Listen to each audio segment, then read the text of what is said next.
What's up mga kabiboy? Ayan, nagluluto tayo ngayon ng chicken feet adobo. Naigisa ko na po dyan yung ating bawang, sibuyas, at may sili po yan. Ayan, nailagay na rin po natin ang ating chicken feet manok. At minikos-mikos na, lalagyan po natin ng tuyo. Oh, wow, yummy na naman to. Favorite of all time ni Kabiboy, mga Kabiboy. At ayan, imikos-mikos na po natin pagkalagay ng tuyo. Siyempre, napakasimpleng luto lang nito mga Kabiboy na para bang yun ang pinakamasarap na luto sa buong buhay ko lagi, yung pagluluto ng chicken feet adobo. Ano, napakasarap po niyan. Sino po nakaka-relate dyan? Ayan, lalagyan natin ng magic. At shout out yung lahat mga Kabiboy, no? Pinapakita ko lang yung aking niluluto ngayong gabi.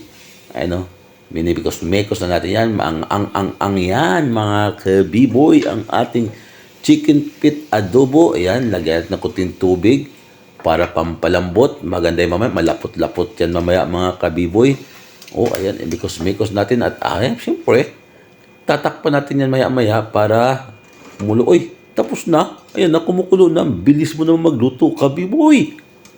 Yan, maraming salamat po sa suporta niyo mga Kabiboy, sa mga walang sawang nanonood ng aking mga videos at sa mga hindi po nag-skip ng ads yan mga Kabiboy, maraming thank you po sa inyong lahat. At sa mga pagdumaan po sa wall yung aking video mga Kabiboy, sana po mapanood nyo. Huwag kalimutang follow in nyo ako. Yan o, lagyan ko na ng suka yan mga Kabiboy. At kumukulo na yan o, malapot-lapot na yan. May luto na yan. And just a little bit, okay? Like a little bit. Ooh. So ano pa naantay natin yan mga Kabiboy? Ayan na, oh, ayan na. So almost done na yan mga Kabiboy. Yan, shout out yung lahat dyan.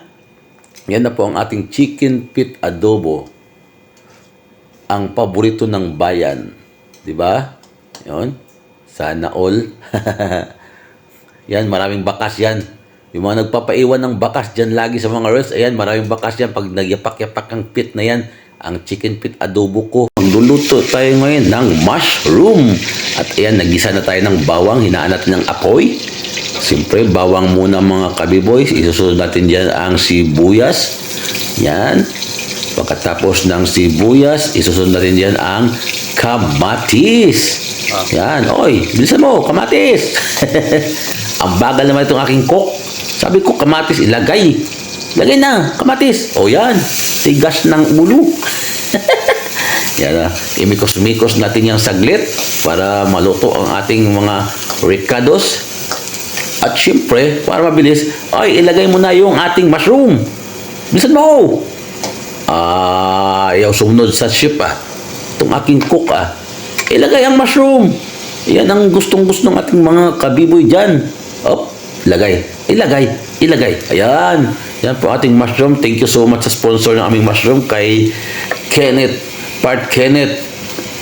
Thank you so much sa bigay mong mushroom part, Kenneth. Yan, niluluto na namin ngayon.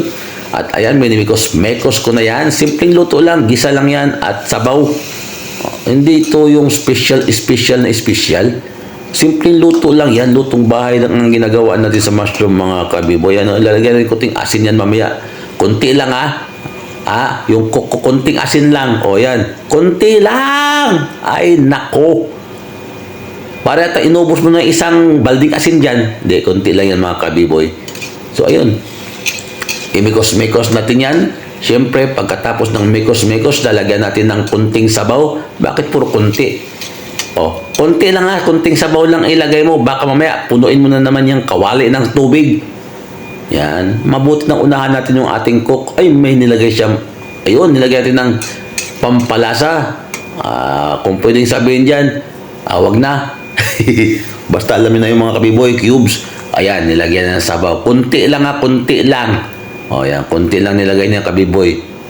Pero totoo lang, dinabihan niya, hindi niya pinakita. Ayan, nakulo na ang ating mushroom soup. Siyempre, ayan lalagyan natin ng sili. Kunti lang. Ay, naku. Magkakalmuranas tayo sa ginagawa mo. Yung kulit ng cook ko Ayan, malapit ang maluto yan mga Kabiboy. Ano pa? 'Di ba? Simpleng pagluto ng mushroom. Yan. Thank you so much, Part Kinit, sa iyong bigay. At ayan, nakulo-kulo na siya. Siyempre, ilalagay natin dyan maya-maya ang ating dahon ng malunggay. O, di ba? Ayan na siya, o. Oh, siyempre pinatay na natin yan bago nilagay ang dahon para hindi malata ang dahon. Ayan.